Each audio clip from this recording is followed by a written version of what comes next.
Hello student, आप सभी का स्वागत है एसएस मैथ्स एकेडमी में। और आइए बच्चों, कंटिन्यू करते हैं आज के इस लेक्चर में किसे प्रोबेबिलिटी को। बहुत ही important concept.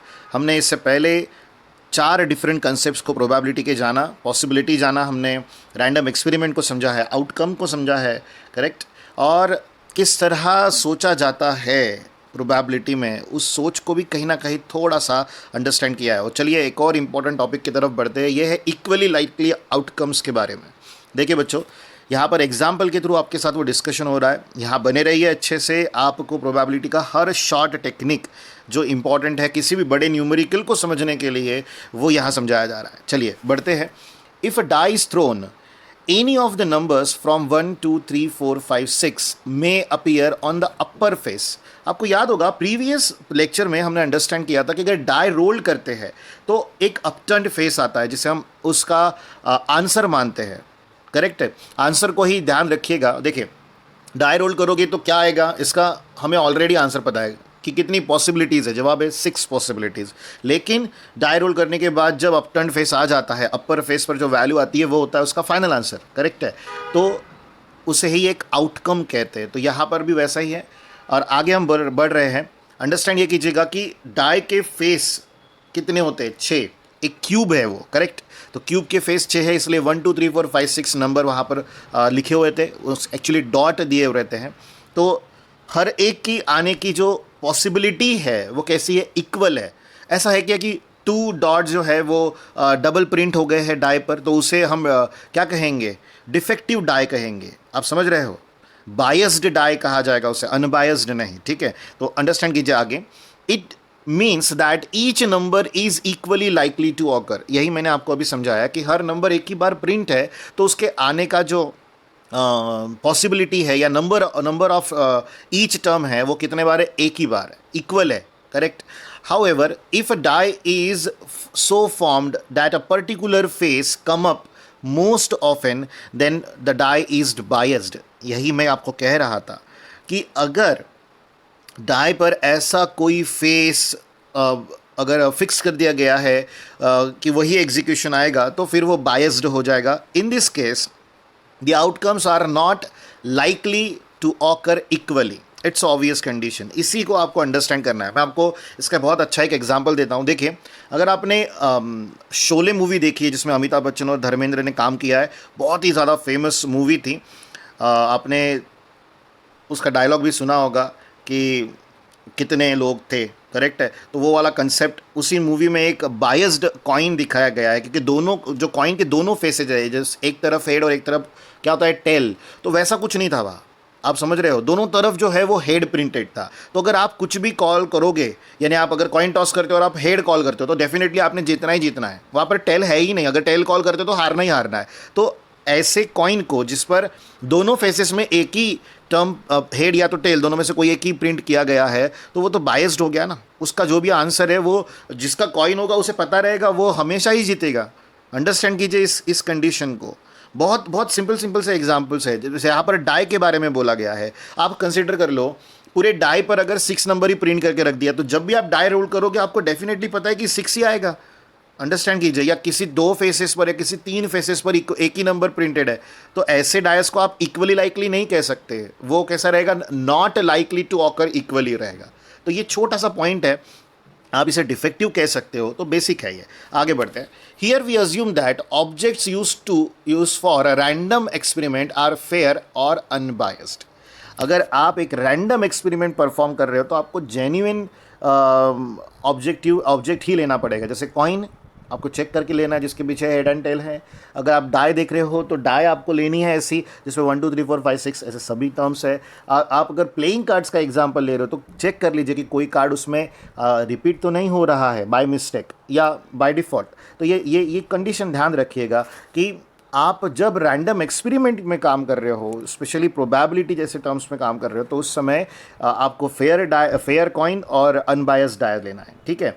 A given number of outcomes are said to be equally likely if none of them occur। Understand कीजिए, a given number of outcomes are said to be equally likely if none of them occurs। क्या है बच्चों, occurs in a preference to other। अब ये बड़ा important है यहाँ पर आपको अंडरस्टैंड करना। For example, if a coin is tossed, example के थ्रू मैं इस सेंटेंस को एक्सप्रेस कर रहा हूँ, ध्यान से सुनिए और समझिए। Possibility of getting a head और अ टेल आर इक्वल। अंडरस्टैंड कर रहे हो? आप क्या कह रहे हो कि यहाँ पर किसी एक को प्रेफरेंस नहीं मिलेगा, है ना? किसी मीन्स कंपैरिजन में प्रेफरेंस नहीं रहेगा। जैसे एग्जांपल ले लो कि क्लास में से एक बच्चे को हमें एज अ रिप्रेजेंटेटिव बाहर किसी स्कूल में भेजना है, और अगर मैं फेवरेटिज्म का यूज़ करके मेरे फेवरेट स्टूडेंट को दो मीन्स वो डिजर्विंग कैंडिडेट भी नहीं है, फिर भी अगर भेज दूँ तो बाकी बच्चे क्या बोलेंगे, क्या नहीं मैं तो उससे ज़्यादा डिजर्विंग था, फिर मुझे भेजना चाहिए तो उससे क्यों भेजा गया? तो ऐसी बात नहीं होने वाली है, ध्यान रखिए। सबको इक्वल चांस मिलने वाला है। अपना क्वालिटी दिखाओ, अपना नॉलेज दिखाओ और रिप्रेजेंट करो अपने स्कूल को दूसरे स्कूल में। तो ये एग्जांपल यहाँ पर दे रहे, जैसे पहली बार मैं कॉइन का एग्जांपल दिया कि पॉसिबिलिटी ऑफ गेटिंग हेड और टेल आर इक्वल। डाई में भी वही रहेगा, having numbers from 1 to 6 on it's different phases is throne, check the possibility of getting one of the number, here all outcomes are equally likely। यही मैंने आपको थोड़ी देर पहले कहा कि अगर आप एक रैंडम एक्सपेरिमेंट परफॉर्म कर रहे हो और आप अगर वो कॉइन लेके चलते हो तो आपको कॉइन को पहले चेक करना होगा कि दोनों तरफ हेड एंड टेल है या नहीं। अगर डाई रोल कर रहे हो तो फिर भी चेक करना होगा कि हर एक फेस पर, जो 6 डिफरेंट फेसेस रहेंगे क्यूब को, हर एक फेस पर डिफरेंट नंबर प्रिंट हुआ है या नहीं। ठीक है। प्लेइंग कार्ड्स के बारे में भी सेम रहेगा। अगर आप टिकट्स की बात करते हो तो वहाँ पर भी सेम रहेगा। तो आपको पहले चेक कर लेना है, अदरवाइज़ जो आउटकम निकलेंगे वो किसी काम के नहीं रहेंगे। ये बात ध्यान रखिएगा, जो उससे स्टैटिस्टिक्स बनेगी पूरी बिगड़ी हुई रहेगी। चलिए अब बात करते हैं यहाँ पर जो प्रैक्टिस सेट 5.1 है उसके बारे में। देखिए बच्चों, बहुत सिंपल सा कंसेप्ट है, आप अंडरस्टैंड कर सकते हो। सिर्फ आपको यहाँ पर ध्यान देना है। मैं आपको धीरे धीरे जो प्रोबेबिलिटी का कंसेप्ट है वो एक्सप्लेन करते हुए जा रहा हूँ, ताकि आप बड़े से बड़े न्यूमेरिकल को स्टेबलाइज्ड माइंड से सॉल्व कर सके एक ही बार में, वो भी सही। तो यहाँ पर हमें 5.1 में कौन से टर्म्स इवैल्यूएट करने के लिए बोले गए हैं और किस तरह, तो मैं आपको समझा रहा हूँ, ध्यान यहाँ पे रखिएगा। How many possibilities are there in each of the following. Understand कर रहे हो कि कितनी पॉसिबिलिटीज़ है दिए गए नीचे के सवालों में, ये हमें बताना है। अब अंडरस्टैंड कीजिए फर्स्ट क्वेश्चन को। Vanita knows the following sites in Maharashtra, she is planning to visit one of them. अब अंडरस्टैंड कीजिए, वनीता को नीचे लिखे गए जो साइट्स है जो महाराष्ट्र में है वो पता है, और वो उनमें से किसी एक को ही विजिट करने वाली है इन हर समर वैकेशन। अंडरस्टैंड कर रहे हो? यानी समर वैकेशन में घूमने जाने का प्लानिंग है बच्चों, और वो भी ऐसी जगह पर जो महाराष्ट्र में है। अब कौन कौन सी जगह है वो देख लीजिए। Ajanta, Mahabaleshwar, Lonar Sarovar, Tadoba wild life sanctuary, then Amboli, Raigad, Matheran और आनंदवन। अब अंडरस्टैंड ये करना है हमें कि ये कितनी जगह है। देखिए, अजंता एक हो गया, Mahabaleshwar second, Lonar third, then Tadoba wild life fourth, Amboli fifth, then Raigad, then Matheran and then Anandwan. तो ये हो गए बच्चों टोटल 8 डिफरेंट स्पॉट। तो यहाँ पर पॉसिबिलिटी क्या है, कितनी नंबर ऑफ पॉसिबिलिटीज़ है वनीता के पास, या कितनी जगह है जिसमें से वो एक सिलेक्ट कर सकती है। तो 8 different sites are there, correct है। तो इसका आंसर है 8, ओनली 8। आपको ये ओरली देना है, ध्यान रखिए। अब सेकेंड के बारे में बात करेंगे। यहाँ बोला गया है any day of a week is to be selected randomly. अब अंडरस्टैंड कीजिए, any day of a week, week में कितने डेज होते हैं, तो जवाब है 7। उसमें से कोई भी एक डे सिलेक्ट किया जाएगा, करेक्ट है। Any day of a week है ना, तो कोई एक ही दिन सिलेक्ट किया जाएगा, यानी वी हैव 7 डिफरेंट डेज, यानी जिसे आप पॉसिबिलिटी कहते हो। देन थर्ड की तरफ चले, select one card from the pack of 52 cards.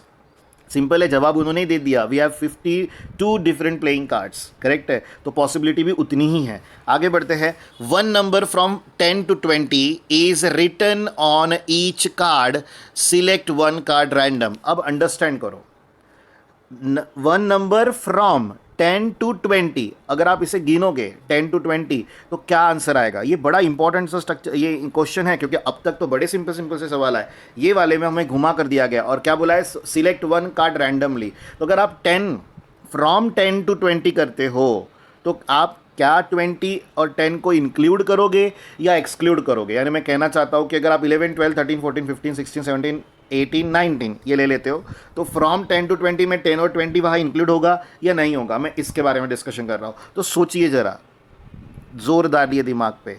तो देखिए, अगर उन्होंने बिटवीन कहा होता तो बात अलग होती। फ्रॉम कहा गया, इसका मतलब 10 to 20 हमें सभी इंक्लूड करने हैं। Now we have 11 different cards, correct है, तो उनमें से हमें एक लेना है। तो यहाँ पर 11 डिफरेंट पॉसिबिलिटीज़ है हमारे पास जिससे हम काम कराएंगे।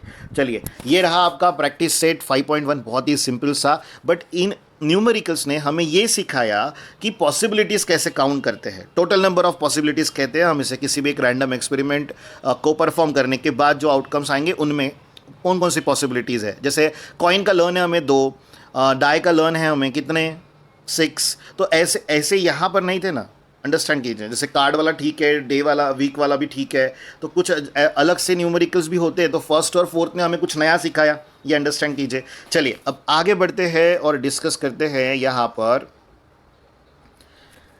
किसके, सैम्पल स्पेस को। बहुत ही इंपॉर्टेंट कंसेप्ट होता है sample space, but sample space के लिए जो हमारा डिस्कशन होना चाहिए था वो ऑलरेडी हमने कर रखा है।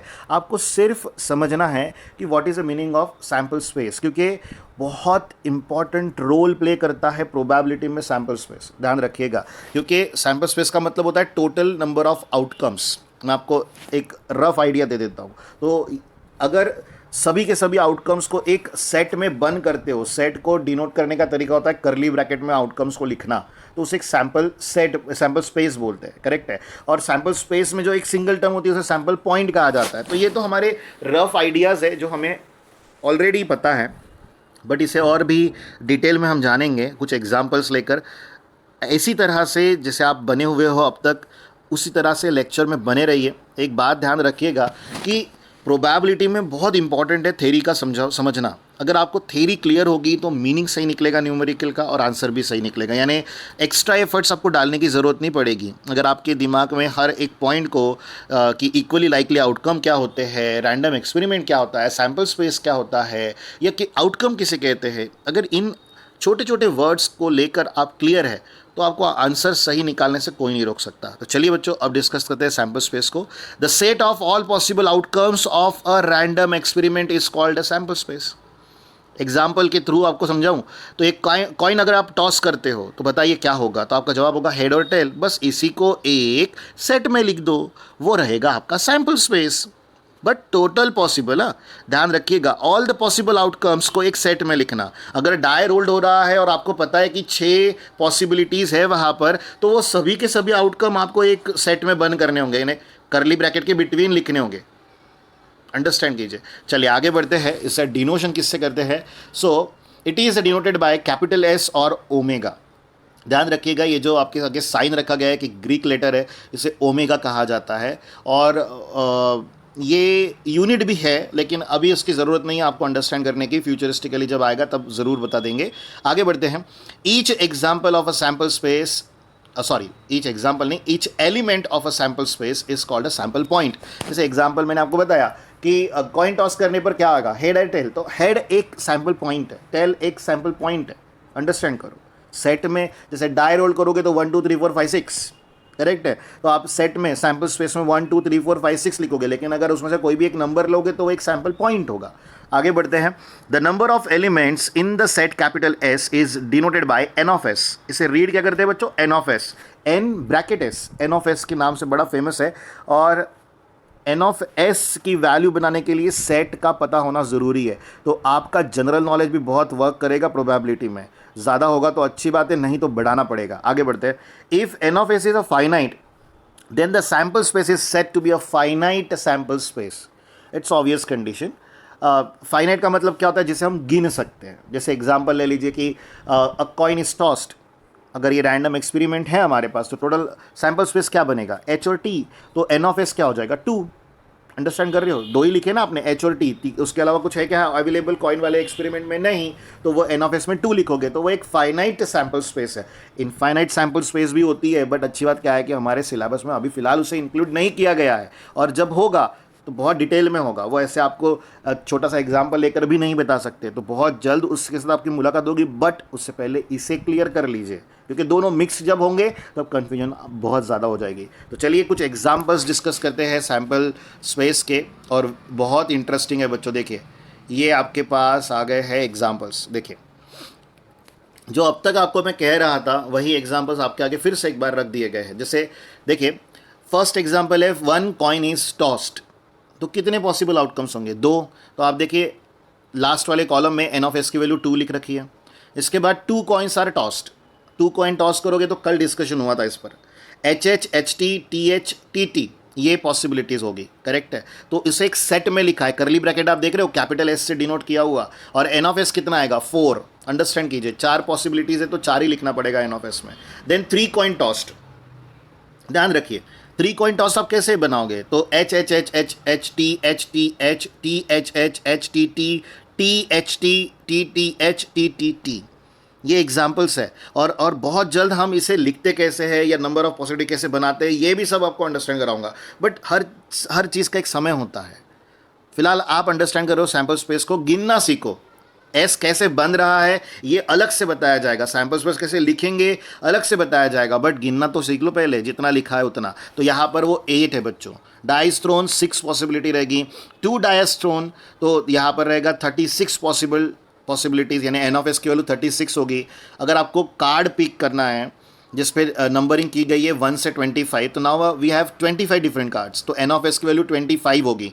इसके बाद प्लेइंग कार्ड्स हैं, तो ऑब्वियस है आप क्या करोगे, 52 प्लेइंग कार्ड्स आएंगे वहाँ पर। तो ये कंसेप्ट है इसके गिनने का, एन ऑफ एस निकालना आना चाहिए। हाँ, लिखने की बात बहुत जल्द आपके आगे वो भी एक्सप्लेन की जाएगी, उसके लिए थोड़ा वेट करना होगा, बट वो आपको पढ़ाए बगैर आगे नहीं बढ़ेंगे बच्चों, क्योंकि उस पर डिपेंड करते हैं आने वाले न्यूमेरिकल्स। तो एक बार अगर आप अंडरस्टैंड कर लेते हो उस कंसेप्ट को, तो ज़्यादा आसानी होगी हमें आगे बढ़ने में। चलिए अब यहाँ पर कुछ समरी बताई गई है, उस समरी को अंडरस्टैंड कर ले।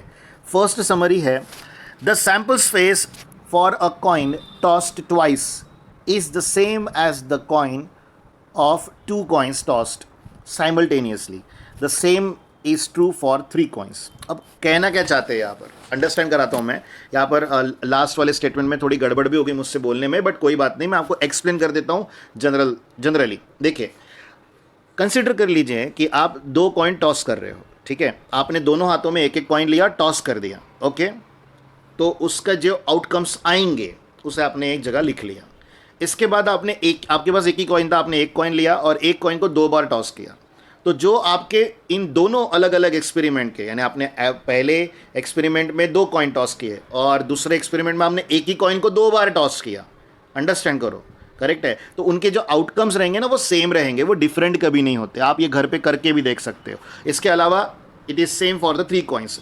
आप 3 दोस्त एक साथ कॉइन टॉस कर रहे हो, करेक्ट है, तो जो आउटकम आएंगे आपके, या उसकी जो पॉसिबिलिटी आप लिखोगे जिसे आप सैम्पल स्पेस कहोगे, तो ऐसा अगर एक ही कॉइन को 3 बार टॉस करने पर किया जाएगा तो भी सेम आउटकम मिलेंगे, अलग अलग नहीं मिलने वाले, ध्यान रखिएगा। तो कभी भी अगर किसी क्वेश्चन में घुमाकर सवाल पूछा गया है, जैसे अगर उन्होंने बोल दिया कि हम 2 कॉइन को टॉस कर रहे हैं, तो आपका आइडिया क्लियर है 2 कॉइन को टॉस करने का, बात खत्म हो जाएगी। लेकिन अगर उन्होंने ये कह दिया कि अगर हम एक ही कॉइन को 2 बार टॉस कर रहे हैं, तो भी आंसर सेम रहेगा, उनके जाल में नहीं फंस जाना, करेक्ट है। अब देखिए आगे सेकेंड पॉइंट जो हमें पता होना चाहिए, the sample space for a die rolled twice is the same as 2 dice rolled simultaneously। यानी आप एक डाई को 2 बार रोल करो या 2 डाई को एक साथ रोल करो, जो आंसर आएगा दोनों का आउटकम का वो हमेशा सेम आएगा। ऐसा कॉइन डाई पर लागू होता है। ये कंसेप्ट किसी भी अलग जगह पर यूज़ मत कर लेना, इसे यहीं पर रखना उन्होंने जहाँ पर बताया है, क्योंकि अदर जगहों पर मे भी पॉसिबल है कि तकलीफ़ हो जाए, तो ऐसे न्यूमेरिकल्स भी अंडरस्टैंड करेंगे, बट आपको ध्यान देना होगा उनके तरफ। तो चलिए बच्चों, आज का क्लास यहीं पर ख़त्म करते हैं और बहुत जल्द मिलते हैं आपसे आगे वाले टॉपिक के साथ। इसके बाद प्रैक्टिस सेट नंबर 5.2 है जो आपको एक्सप्लेन की जाएगी, और उसके डिपेंडेंट जो कंसेप्ट है आगे वो भी हमें अंडरस्टैंड करने हैं। और बच्चों अगर आपको किसी भी पॉइंट को लेकर कोई डाउट होता है तो कमेंट बॉक्स में लिखकर ज़रूर बता दीजिए, ताकि नेक्स्ट लेक्चर से पहले वो कमेंट हमारे पास आ जाए और हम उसे इंक्लूड कर लें हमारे वीडियो में। और अगर आपको हमारा वीडियो पसंद आता है तो लाइक शेयर करना ना भूलें। खुद तो पढ़ रहे हो, अपने दोस्तों को भी ये शेयर करो ताकि उनका भी फ़ायदा हो। कभी भी ध्यान रखिएगा, जब दो लोग साथ में मिलकर पढ़ते हैं ना तो हमेशा कुछ एक अच्छी चीज़ निकल के आती है। क्योंकि ध्यान रखिए, एक से भले दो होते हैं। जब आप एक टॉपिक अंडरस्टैंड कर रहे हो तो एक दिमाग एक ही चीज़ सोचेगा, लेकिन दो दिमाग दो चीज़ सोच सकते हैं। ध्यान रखिएगा, इससे हमें क्या होता है, समझने में आसानी होती है। जो थॉट हमारे दिमाग में नहीं आया हमारे दोस्त के दिमाग में आ जाएगा, तो उससे भी हमारा दिमाग सोचने लग जाता है, वे ऑफ थिंकिंग मिल जाती है। तो चलिए बच्चों, बहुत जल्द मुलाकात होगी आपसे नेक्स्ट वीडियो में। तब तक आप अच्छे से पढ़ाई करते रहे और हमारे चैनल को सब्सक्राइब करना ना भूलें। बाय बाय बच्चों।